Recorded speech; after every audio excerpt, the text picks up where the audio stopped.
ماہ رمضان کی آمد ہے، اور استقبال رمضان کے لیے ذہن بنانا، اپنے ذہن کو تیار رکھنا، یہ میرے محبوب علیہ السلام کی تعلیمات میں سے۔ میرے محبوب صلی اللہ علیہ وسلم ماہ رمضان کی آمد سے پہلے صحابہ کرام کو وہ باقاعدہ تیاری کا خطبہ دیتے کہ ماہ رمضان کے استقبال کیسے کرنا ہے، ماہ رمضان کی برکات کیا ہے، ماہ رمضان کے فضائل کیا ہے، ماہ رمضان کے شمائل، اور اس سے تم کیسے فائدہ اٹھا سکتے ہو۔ یہ اس کا بنیادی مقصد یہ ہوتا ہے کہ ہم دنیا دار سے لوگ ہیں، 11 مہینے دنیا داری میں کھوئے رہتے ہیں، کہیں ایسا نہ ہو کہ جناب اسی دنیا داری میں رات کو اعلان سنا مبارک کو چاند نظر آ گیا، ہاتھ ملتے رہ گئے، ہائے افسوس، کاش کوئی بتا دیتا ماہ رمضان کا کیسے استقبال کرنا، کاش کوئی بتا دیتا یہ رمضان ہے، کہ اپنے بچوں کو بتا دیتے بیٹا یہ مہینہ ہے، کاش ایسا ہوتا اپنے گھر والوں کو بتا دیتے بیٹا اس مہینے میں یہ اللہ کے انعام نازل ہوتے۔ سو اس وجہ سے اسی محبوب علیہ الصلوۃ والسلام کی سنت کو زندہ کرتے حضور صلی اللہ علیہ وسلم کی امت تک استقبال رمضان اور رمضان المبارک کی محبت کی نیت سے آج مرحبا صد مرحبا آمد رمضان کا خطبہ مختصر سا پیش خدمت ہے۔ اللہ رب العالمین مجھے اور آپ کو جو کچھ بیان کیا جائے عمل کی توفیق عطا فرمائے، آمین۔ میرے رب نے قرآن پاک میں ارشاد فرمایا شہر رمضان الذی انزل فیہ القرآن، رمضان کا وہ مہینہ ہے جس میں قرآن اترا،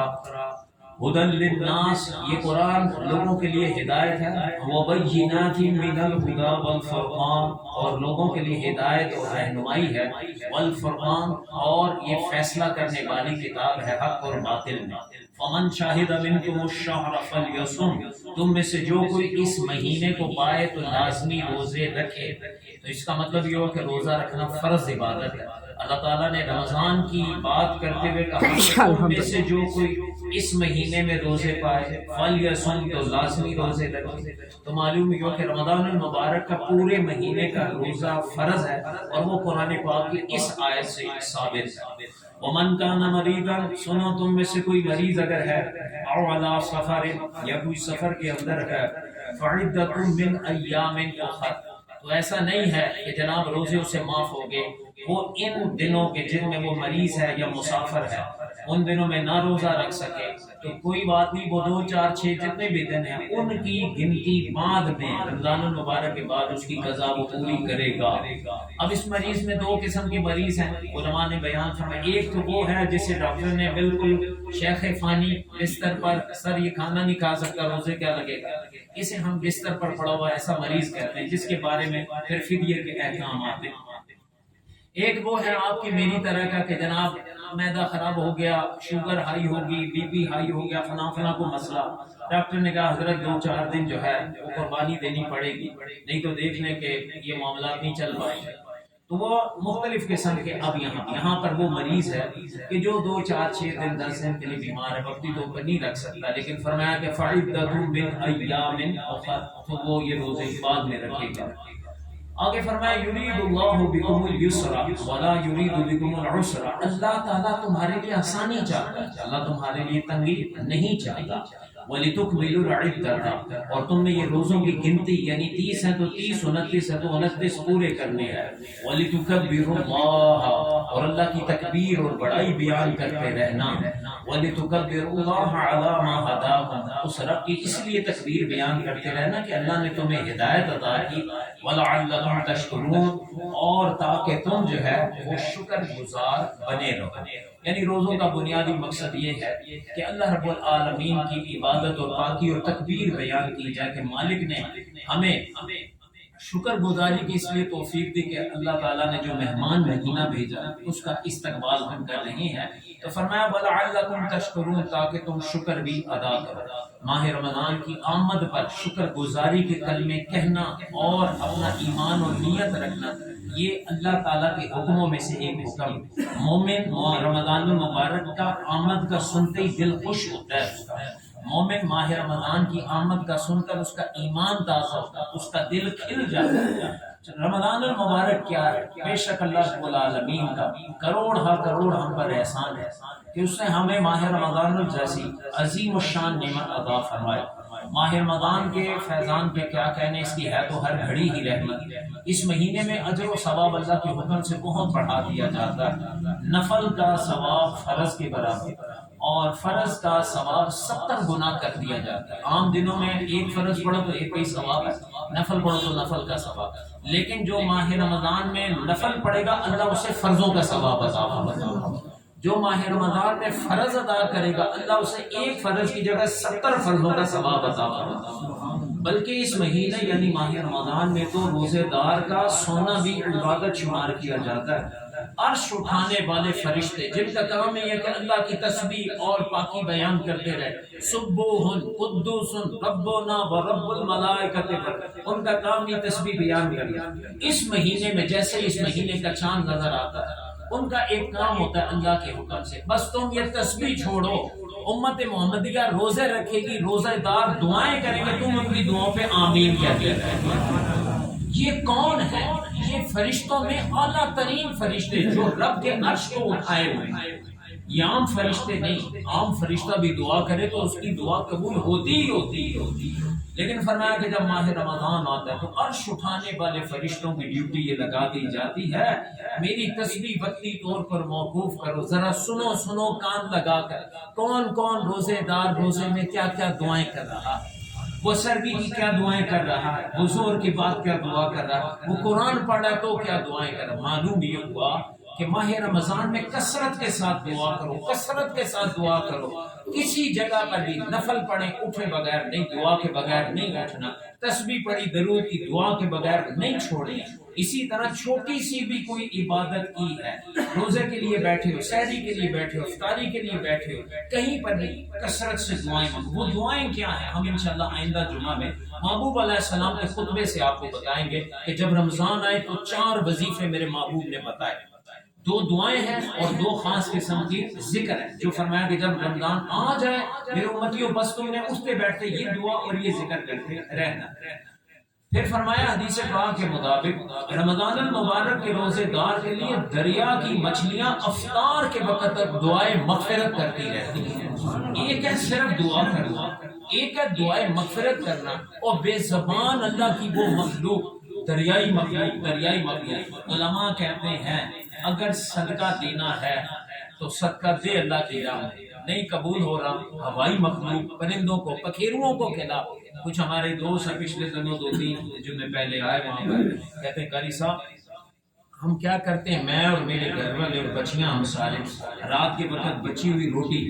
وہ ہم پورے کر لیتے ہیں، سارے گھر والے بیٹھ کے، ہمارا چھت بڑا سا تو ہم نے کونے کے اوپر تیری لگا دیتے، اور پھر صبح کے وقت چڑیاں طوطے کوے اور اللہ کی مخلوق پکھیرو ہوائی آتی ہے وہ کھاتی ہے۔ اور میں نے کہا اس کو فرق پڑی، جی فرق اللہ کا بڑا کرم ہے، کہ سب میں 7 نوروں میں 7 رنگوں میں تر رہا ہوں، لیکن کیا انہوں نے مسئلہ اس نے پوچھا 2 جمعہ پہلے بھائی ہمارا یہاں پر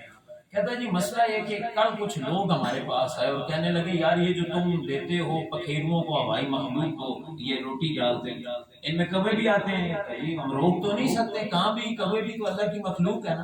اب کوے ہیں چیلے ہیں طوطے ہیں مینے جو بھی آتی ہے مخلوقات اللہ کی پکھیر تو وہ بھی آ کے کہتے نہیں یار، پھر اگر تمہارے گھر پہ کبھی آتے تو سمجھو تمہارے گھر پہ نوسط آتی ہے، میں تو گھر میں پرسن میں ڈال اور میں کہ اللہ کے بندے صدقہ ڈال، کیا وہ اللہ کی مخلوق نہیں ہے؟ کس نے تجھے کہا کہ نوسط آتی ہے؟ لہٰذا اپنا عقیدہ کمزور نہ کرو۔ تو اگر تیز تر صدقے کے اثرات چاہتے ہو، کچھ لوگ ایسے ہیں پرانے لوگ وہ آج بھی ان کا معمول ہے صبح کے وقت تھوڑا سا باجرہ لیا، چھت پہ چڑیاں جہاں پر گئے، علماء نے لکھا جس کی گھر میں بیٹیاں ہوں اور ان کے رشتوں کے بارے میں ذہن میں پریشانی ہو رہا ہے، بڑیاں دیا جا رہی ہیں تو اللہ ان کا مناسب کوئی سبب بنائے، ماں باپ کو بالا پریشانی تو ہوتی ہے، جوڑ رب نے بنانا ہے، اللہ سب کی اولادوں کی نیک جوڑیاں نصیب فرمائے، لیکن پریشانی تو ہوتی ہے نا، جوان ہو رہی ہیں بیٹیاں، کوئی سوچ فکر کریے، اور یہ مسئلہ ایسا اس میں میں اور آپ کیا سوچ فکر کر سکتے ہو، اللہ کی طرف سے سلسلے بننے ہیں، لیکن اگر کوئی بندہ چاہتا ہے غیبی سبب بن جائے میری بچیوں کے رشتوں میں، علماء نے لکھا 2 کام کریں، ایک تو یہ کہ چڑیوں کو باجرہ لازمی ڈالے، باجرہ اور پانی اپنے گھر میں نئی جگہ اور باہر کسی کونے میں کھلی جگہ پہ ڈال، اس نیت کے ساتھ اللہ یہ جو کھائیں گی چڑیاں وغیرہ اس کے صدقے میری بچیوں کے نیک اسباب۔ دوسرا کام کیا کرے، گھر میں دیکھے جس جگہ پیلیاں کونے شونے پہ مورے سوراخ ان میں تھوڑا سا آٹا لے کے چونڈی ڈال دیں، یہ کیا ہوں گے کہ یہ تمام کے تمام رزق کھانے والے کیڑے اور وہ چڑیاں جب کھائیں گے، ان کی دعاؤں کی برکت سے تو دیکھے گا مہینوں میں نہیں ہفتوں میں تیرے گھر کے اندر خوشخبریاں آنا شروع ہو جائیں گی۔ تو وہ ایک بزرگ تھے، بچیوں کے سلسلے میں رشتے کے بڑے پریشان تھے، تو دوست سے بات کی، انہوں نے کہا آؤ ہمارے مرشد کے پاس، پیروں کے پاس چلتے ہیں۔ پیروں کے پاس گئے ملاقات کے لیے، انہوں نے کہا یار 200 بھوکوں کو روز کو نے کھلانا۔ اس نے اپنے دوست کو کہا سنگیا بات ایسی ہے، مہنگائی اتنی ہے، ہم گھر میں بڑا مشکل سے اپنے بچیوں کا سلسلہ چلا رہے ہیں، بزرگ تو کہہ رہے ہیں 200 بھوکوں کو کھانا کھلانا، یہ تو بڑا مسئلہ بن گیا۔ اس نے کہا تو سمجھا نہیں ہے، بھوکوں سے مراد انسان نہیں ہے، اگر توفیق ہے تو انسانوں کو کھلا روزانہ۔ الحمدللہ ہمارے ادھر روزانہ لنگر چلتا ہے، ظہر کے بعد ہے تو ون ڈیشی ہوتی ہے، لیکن اللہ کا شکر ہے سلسلہ چل رہا ہے 7-8 سالوں سے۔ دعا فرمائے اللہ تعالیٰ جو دوست تعاون کرتے ہیں ان رزق میں برکتیں عطا فرمائے، بلکہ کوشش فرمایا کریں اپنے مرحومین کی روح کے اصالے ثواب کے لیے، نہیں زیادہ کر سکتے کچھ روٹیاں خرید کے اوپر لنگر میں دے دیا کریں، بیٹھنے والے کھا کے کھا جائیں، نہیں کر سکتے اور کچھ نہ کچھ ایک ہفتے کا نہیں ہو تو ایک دن کا کچھ نہ کچھ ایٹم بندہ لا کے دے دیتا، اے جی چلے ہماری طرف سے، اے دال اے کیوں اے تیل سمجھ، تو لنگر میں کہیں نہ کہیں جہاں پر بھی ہو انسانی منہ کے اندر لقمہ ڈالا کریں، انسان کی بے شمار آفتیں ان صدقات سے دور ہوتی ہیں۔ جہاں پہ کنفرم ہو کہ یار انہوں نے تو بٹھا کے کھلانا ہی کھلانا ہے، تو انہوں نے کہا لازمی تو نہیں ہے یہ بندوں کو ہی آپ نے کھلانا ہے، تو کہا پھر کسی میں کھلاؤ، اللہ کے بندے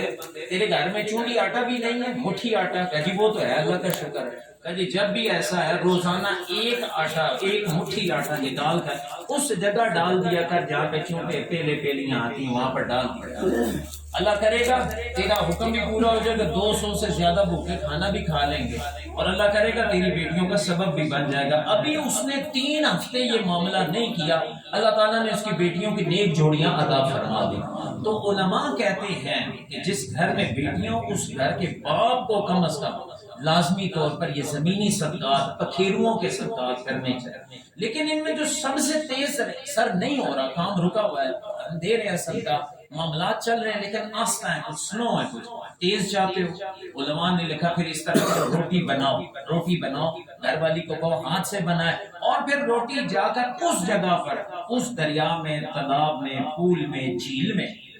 جہاں پر تمہیں یقین ہے یہاں مچھلیاں اور زمینی مخلوق ہے، دریائی مخلوق، ادھر جا کر یہ 1-2 روٹیاں اس نیت سے صدقہ ہفتے بار کر آیا کرو، یا اللہ میری طرف سے دریائی مخلوق کو یہ صدقہ میں اپنے طرف سے بچیوں کو دے کے جا رہا ہوں۔ تو علماء فرماتے دیکھنا ہفتوں کا کام اللہ تعالیٰ دنوں میں کر دے گا، ان کی دعائیں اتنی مقبول ہوتی ہیں۔ اب حدیث کو اس پوری بحث کے ٹیکسٹ میں واپس لے کے آ رہے ہیں، میرے آقا کریم صلی اللہ علیہ وسلم ارشاد فرماتے ہیں اے میرے امتیوں، رمضان کے روزہ دار کے لیے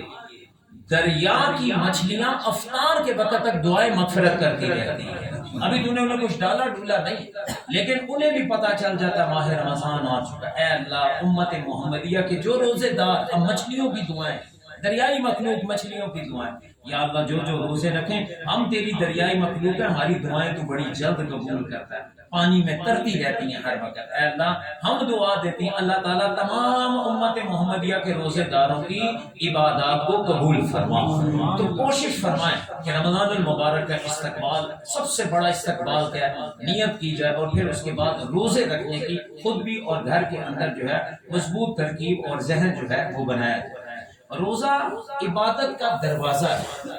جیسے آپ روزہ رکھتے ہیں گویا آپ ایک دروازے سے انٹر ہو جاتے ہیں، اور آگے آپ دیکھتے ہیں تو ماشاءاللہ کبھی قرآن پڑھا جا رہا ہے، کبھی تسبیح پڑھی جا رہی ہے، کبھی ذکر اذکار، کبھی استغفار پڑھا جا رہا ہے، کبھی اللہ کی جا رہی ہے۔ تو یہ معاملات کیا ہیں، جیسے ہی روزہ رکھو گے گویا تم عبادت کے دروازے سے داخل ہو جاؤ گے۔ حدیث پاک میں اسے جو ہے روزے کو جو ہے عبادت کا دروازہ کہا گیا۔ سیدنا جابر رضی اللہ تعالیٰ سے روایت ہے کہ محبوب علیہ السلام نے ارشاد فرمایا میری امت کو ماہ رمضان میں 5 ایسی چیزیں عطا کی گئی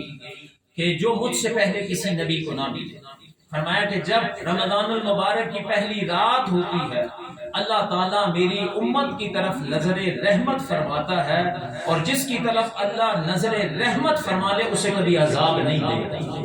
حضور کی پوری امت کی طرف اللہ تعالیٰ نظر رحمت فرماتا ہے۔ سو پہلی رات کو یہ دعا مانگی جائے، اے اللہ اس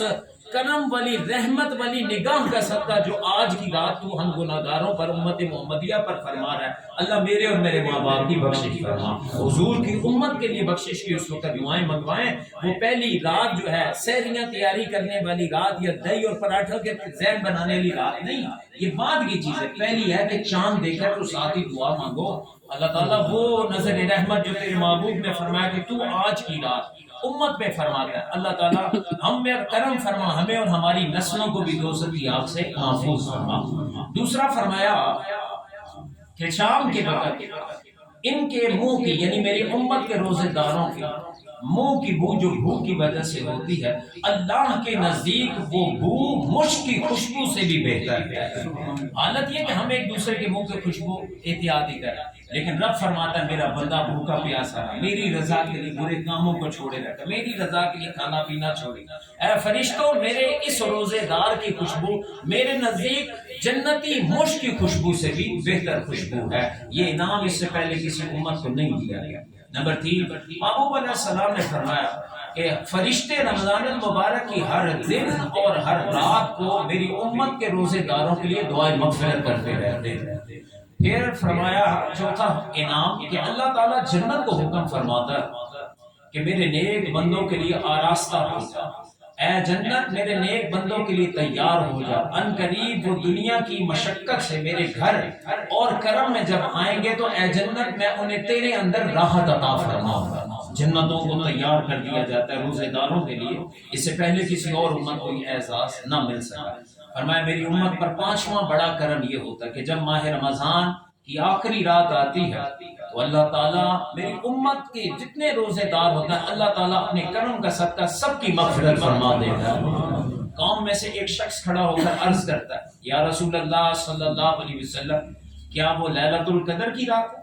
کہ جس میں اللہ تعالیٰ سانوں کو گناہوں کی بخشش فرما دیتا؟ محبوب علیہ السلام نے فرمایا نہیں، وہ رمضان کی آخری رات ہے۔ کیا تم دیکھتے نہیں مزدور جب اپنے کاموں سے فارغ ہو جاتے ہیں تو انہیں مالک اجرت عطا فرماتا ہے، جیسے ہی رمضان کی آخری رات آتی ہے اللہ تعالیٰ تمام روزے داروں کی مغفرت فرما دیتا ہے۔ اللہ مجھے اور آپ کو ماہ رمضان کا استقبال کی توفیق عطا فرمائے۔